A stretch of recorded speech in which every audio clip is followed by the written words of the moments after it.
Hi friends, ലാവണ്യാസ് ബ്ലോഗിലേക്ക് എല്ലാവർക്കും സ്വാഗതം. ഇന്നിതാ വാഴക്കൂമ്പ് വെച്ചിട്ട് ഒരു തോരനാണ് ഉണ്ടാക്കാൻ പോകുന്നത്. അപ്പോൾ വീഡിയോ ഇഷ്ടമായ എല്ലാവരും ഒന്ന് സപ്പോർട്ട് ചെയ്യണേ. പണ്ടൊക്കെ എപ്പോഴും കഴിച്ചുകൊണ്ടിരുന്ന ഒരു തോരനാണ് കേട്ടോ ഈ വാഴക്കൂമ്പ് തോരൻ. പക്ഷെ ഇപ്പം ഇത് കിട്ടാനേ ഇല്ല. സിറ്റിയിലൊക്കെ പോയി കഴിഞ്ഞാൽ ചില കടകളിൽ ഇത് പൈസയ്ക്ക് കൊടുക്കാറുണ്ട് കേട്ടോ. ശരിക്കും പറഞ്ഞാൽ പൈസയ്ക്ക് പോലും ഇപ്പോൾ ഇത് വാങ്ങിക്കാൻ കിട്ടുന്നില്ലെന്നുള്ളതാണ് സത്യം. എനിക്ക് ഈ വാഴക്കൂമ്പ് തോരനും ഈ വാഴത്തട തോരനൊക്കെ ഭയങ്കര ഇഷ്ടമാണ് കേട്ടോ. അപ്പോൾ കിട്ടുമ്പോഴെല്ലാം ഞാൻ ഇവിടെ ഉണ്ടാക്കാറുണ്ട്. പണ്ടെൻ്റെ അച്ചാമ്മയുടെ ഡ്യൂട്ടി ആയിരുന്നു കേട്ടോ ഇത് ക്ലീൻ ചെയ്യുക എന്നുള്ളത്. അപ്പോൾ എന്താ ഈ കാണുന്ന ഈ സാധനം കളഞ്ഞിട്ട് ബാക്കി ഇതളിനെ കൊത്തി അരിയുമെന്നാണ് എൻ്റെ ഒരു ഓർമ്മ. പണ്ടൊക്കെ ആൾക്കാർ കൂടുതലല്ലേ, ഇതുപോലത്തെ ഒരു 2-3 കൂമ്പൊക്കെ ഉണ്ടെങ്കിൽ മാത്രമേ ഒരു തോരത്തിന് തികയുള്ളൂ. ഇപ്പോഴാണെങ്കിൽ പിന്നെ ഈ ഒരെണ്ണം വെച്ചാൽ പോലും നമുക്ക് അധികമാണ്. ഞാൻ ബാക്കിയുള്ള പോർഷനൊക്കെ കളഞ്ഞിട്ട് ഇത്ര മാത്രമേ എടുത്തിട്ടുള്ളൂ കേട്ടോ.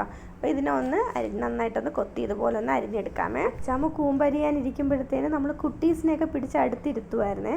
കാരണം നമ്മളാണ് ഈ അകത്തുള്ള ഈ സാധനം ഇതുപോലെ ഇരിക്കുന്ന ആ സംഭവത്തിന് അതിൽ 1-2 ഭാഗങ്ങൾ കളയാൻ പറയും. എന്തോ കള്ളനും കള്ളി എന്നൊക്കെയാണ് അച്ചാമ്മ അന്ന് പറഞ്ഞു തരുന്നത്.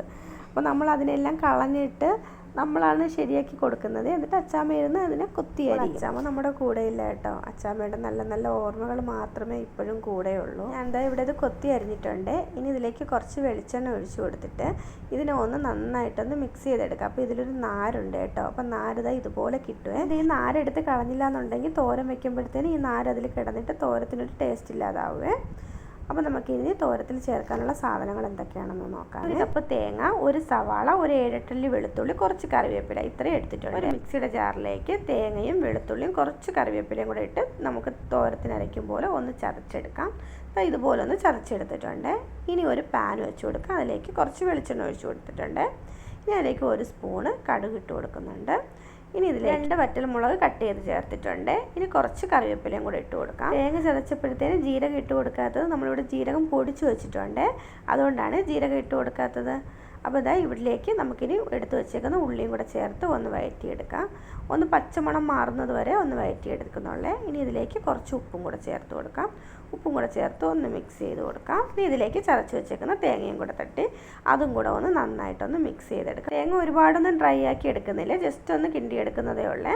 ഇനി ഇതിലേക്ക് നമ്മൾ എടുത്ത് വെച്ചേക്കുന്ന കൂമ്പും കൂടെ തട്ടി നന്നായിട്ടൊന്ന് മിക്സ് ചെയ്ത് കൊടുക്കാം. ശരിക്കും പറഞ്ഞാൽ ഞാൻ ഇതിൽ കുറച്ച് കാന്താരി മുളകും കൂടെ ചേർക്കാറുണ്ട്. പക്ഷേ ഈ പ്രാവശ്യം കാന്താരി കിട്ടിയില്ല, അതുകൊണ്ടാണ് ചേർത്ത് കൊടുക്കാത്തത്. അതുകൊണ്ട് മുളക് പൊടി മാത്രമേ ചേർക്കുന്നുള്ളൂ, പച്ചമുളകൊന്നും ചേർത്തിട്ടില്ലേ. ഇനി ഇതിലേക്ക് പൊടിച്ച് വെച്ചേക്കുന്ന ജീരകം ചേർത്ത് കൊടുത്തിട്ടുണ്ട്. ഇനി കുറച്ച് മഞ്ഞൾപ്പൊടിയും 1 സ്പൂണ് മുളക് പൊടിയും ചേർത്ത് കൊടുക്കുന്നുണ്ട്. ഇനി നന്നായിട്ടൊന്ന് മിക്സ് ചെയ്ത് കൊടുക്കാം. പച്ചമുളക് ചേർക്കാത്തത് കൊണ്ടാണ് ഇത്രയും മുളക് പൊടി ചേർത്ത് കൊടുത്തിട്ടുള്ളത്. നന്നായിട്ടൊന്ന് മിക്സ് ചെയ്തെടുക്കുന്നുണ്ട്. ഇതിന് നമുക്കിത് വേവാൻ ആവശ്യമായിട്ടുള്ള വെള്ളവും കൂടെ ചേർത്ത് കൊടുക്കാം. അതിനായിട്ട് ഞാനിവിടെ 1 കപ്പ് വെള്ളം ചേർത്ത് കൊടുക്കുന്നുണ്ട്. വാഴക്കൂമ്പിന് കുറച്ച് വേവ് കൂടുതലുണ്ട്, അതുകൊണ്ടാണ് വെള്ളം ചേർത്ത് കൊടുക്കുന്നത്. അപ്പോൾ വെള്ളം കൂടെ ചേർത്ത് ഒന്ന് അടച്ചു വെച്ച് വേവിച്ചെടുക്കാം. അപ്പോൾ ഈ കൂമ്പ് തോരൻ വയ്ക്കുമ്പോഴത്തേന് കടുക് വറുക്കുന്ന സമയത്ത് വേണമെങ്കിൽ നമുക്ക് കുറച്ച് അരിയോ ഉഴുന്നോ പയർ അങ്ങനെയുള്ള സാധനങ്ങളൊക്കെ ചേർക്കുന്നവരുണ്ട് കേട്ടോ. ഞാൻ കൂമ്പ് തോരൻ വെക്കുമ്പോഴത്തേന് ഇങ്ങനെയുള്ള സാധനങ്ങളൊന്നും ചേർക്കാറില്ല. ഞാൻ ഇപ്പം കാണിച്ച ഇത്രയും സാധനങ്ങൾ മാത്രമേ ചേർക്കാറുള്ളൂ കേട്ടോ. ഇവിടെ ഇതാ റെഡി ആയിട്ടുണ്ട്. തോരൻ ഒരുപാടിട്ടങ്ങ് ഡ്രൈ ആക്കണ്ട. ഡ്രൈ ആക്കി കഴിഞ്ഞാൽ കൂമ്പിൻ്റെ ഒരു ടേസ്റ്റ് തന്നെ അങ്ങ് പോകും കേട്ടോ. അപ്പോൾ ഇതാ ഈ രീതിയിലാണ് ഞാൻ കൂമ്പ് തോരൻ വെക്കുന്നത്.